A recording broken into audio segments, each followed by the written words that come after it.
Hey guys, welcome to a VR response. I don't do many of these, I must admit. But one of my friends, Ben, TRexSpaceStation, he has a thing called, is it Community Collection Questions or Community Questions Collection? I can't remember exactly what the name of the title is, but basically Ben asks, it's usually once a month, it's not always bang on. He asks for, he'll give you a description of a game, and you've basically to sort of try and come up with a game that relates to the description that Ben's asking. They're always good fun, they always get you thinking. Some of them aren't as easy to actually think about or to come up with an answer as you sort of first think. But yeah, I always enjoy these. So this is my my answer to, it's number 7 actually. This is video number 7 that Ben's done. Right, the first one Ben is asking, name a game that you bought in 2017. Now, anyone that watches my channel will know that I am very much an old school, old games person. I don't really play modern games. I mean, you'll never, I wouldn't say never, but it's highly unlikely you're ever going to see me featuring a game that was probably on either the PlayStation 2, PS3, really anything pro after that. Even the sort of PlayStation I tend not to feature too much. It's not because I don't enjoy them. I mean, I've got the Switch, I've got the PS4. I do enjoy these games, but I just think there's a lot of other channels that will feature these current consoles, so I like to stick to the old stuff. That's where my heart lies.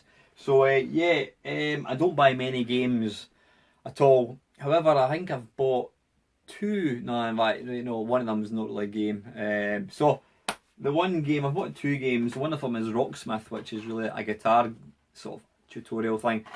The game I'm going to show you is Resident Evil. What's it called? Resident Evil Biohazard. I think it's also known as Resident Evil 7. What can I say about this game? I've always loved the Resident Evil series since the original back in 1996. Ever since I got the shit scared out of me when the dog jumped through the pane glass window, I've always loved Resident Evil games. I mean, it's quite incredible that a computer can now scare you. The graphics, the sound that these things can make now, they've reached such a sort of pinnacle that you are genuinely scared playing them. And this game is no different. I've not got that far in it, but it's a really nice game. It doesn't feel like a Resident Evil game, to be honest with you. It feels like a standalone horror game. I'm not going to spoil it for you, but the graphics, as you would expect on the PS4, are phenomenal. The atmosphere is incredible. Really, really good game. If you like scary games, then I suggest you go and check that out. And if you want to be really, really brave, get yourself the VR for the PlayStation 4 and play it on that. So yeah, my game for 2017 is Resident Evil Biohazard. I've just noticed, you know what's interesting? It just says Resident Evil Biohazard, and it says Resident Evil Biohazard, but on the back it says here Resident Evil 7 Biohazard. Interesting. Is there a 7 anywhere? No, I wonder why they've missed the 7 out from the title. Anyway, I digress. Right, second game Ben's asking about. A game where your choices matter. Now, I was struggling to think about this one. The first thing I sort of think about is there's not many games where you have a choice. Yeah, you can choose to shoot that or shoot something else.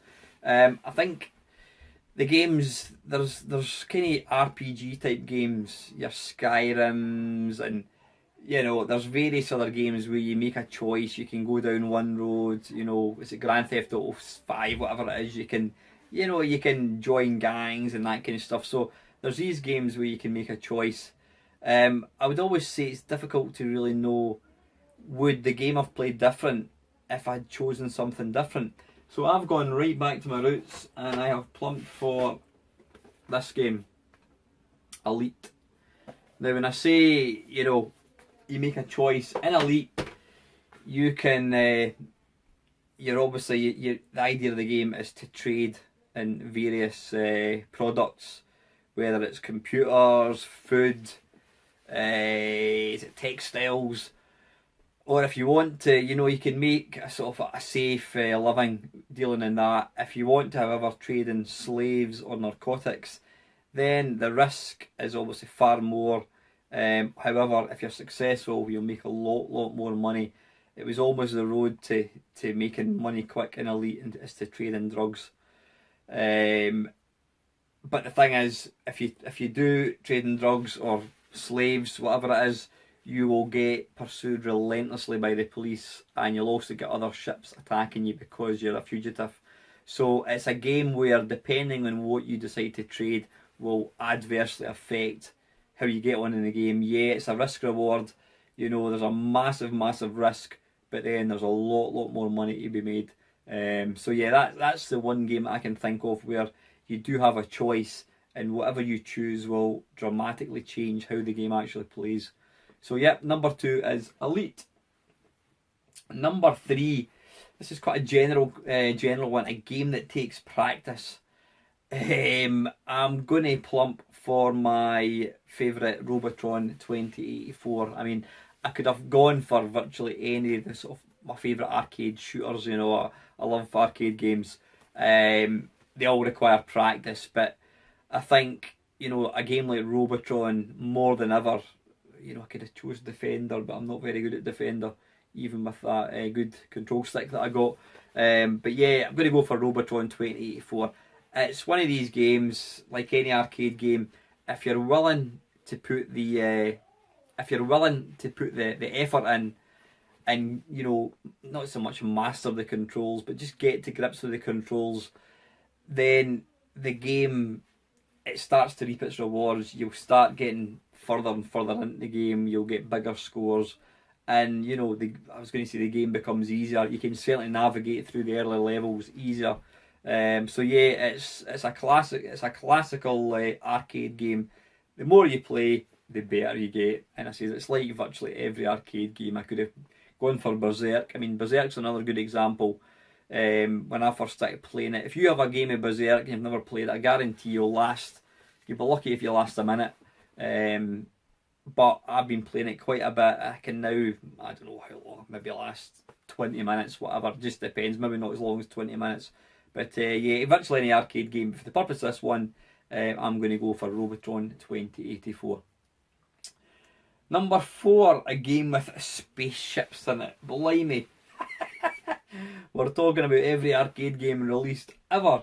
A game with spaceships. I could have gone for Elite again, actually, couldn't I? I did have a question. I did have a game in mind, and it's completely slipped. Yeah, that's the one I was going to go for. Asteroids. Now, it's obviously the main feature of asteroids are asteroids. You've got to destroy them. They get smaller and they move quicker.